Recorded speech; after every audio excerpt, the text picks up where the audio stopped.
Yesterday, I told you the story out of Florida where Florida police were luring cocaine buyers from all over the country and even South America and Canada, paying informants millions of dollars cumulatively, all to get people to come into their jurisdiction so they could then execute drug busts on buyers, not on sellers.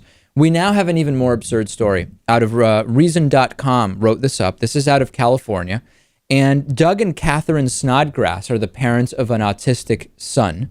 And the autistic son had trouble making friends in school, always had trouble making friends. And after his new school year started, he came home and he told his parents, I've got this friend, and it's great. He's a really good guy, and I think I have a friend. So it turns out that this friend was a police officer. He was like the school undercover resource type officer who was there and had decided to target their clearly autistic son to try to convince him to buy some marijuana.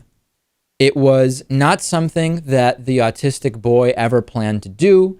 He was not a drug user. He was not a drug buyer. He was not selling drugs. And eventually, he did it.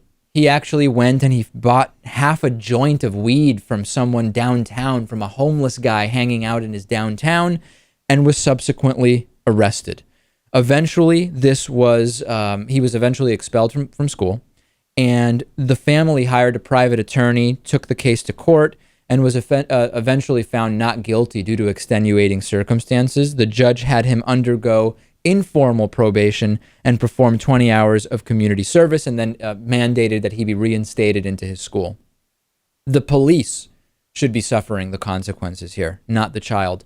What type of police officer would not realize that this is an autistic child, which, according to the parents, he has very noticeable challenges with regular aspects of life every single day, and create a situation where he plants the idea of buying drugs in the boy's mind and then gets the kid arrested for going downtown and buying a half-smoked joint from a homeless man.